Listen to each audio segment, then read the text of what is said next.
Okay, let's go.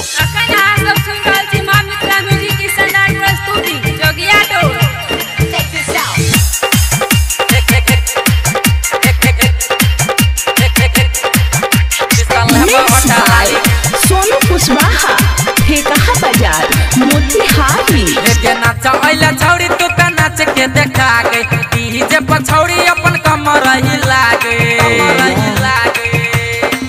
देखे चमक जो तोहर काना बाली छौरी चुसल हटा लाली किया दई जा तू हमारा के गाली छौरी चुसल हटा लाली नाचा अइला छौरी तू त नाच के देखा गई डीजे पर छौरी अपन कमर हिला गे देखे चमक जो तोहर काना बाली छौरी चुसल हटा लाली किया दई जा तू हमारा के गाली छौरी चुसल हटा लाली Okay, let's go.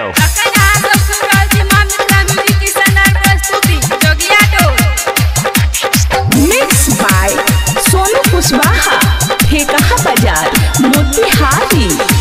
हमारा संगे छौरी कनिया तू तटके हे गए फटाफट तू गाली दै छै कह जा छौरा हट रे देखे चमक जो तोहर काना बाली छौरी चुसल हटा लाली किया दै जा तू हमारा के गाली छौरी चुसल हटा लाली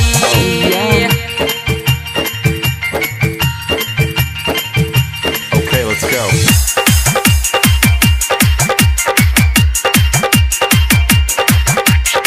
Mixed by सोनू कुशवाहा ठेकहा बाजार मोतिहारी। 16 के छौ उमर छौरी टक छौ रस के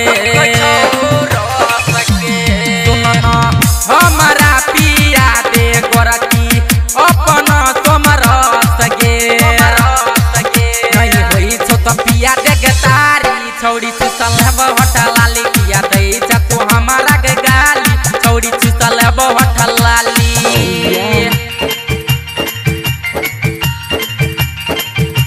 Okay, let's go.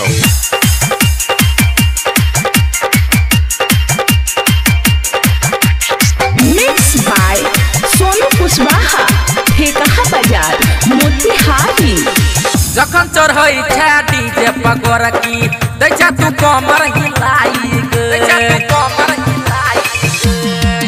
गे चौरा जबन का के छौरी होत त दै छौराई गे देखे देव सुंदर लेलक पटाई छौरी चुसल हटा लाली जखने दै जा तू हमारा के गाली छौरी चुसल हटा लाली नाच अइला छौरी तू त नाच के देखा गे डीजे पर छौरी अपन कमर हिला गे देखे चमक जो तोहर काना बाली छौरी चुसल हटा लाली किया दई जा तू हमारा के गाली छौरी चुसल हटा लाली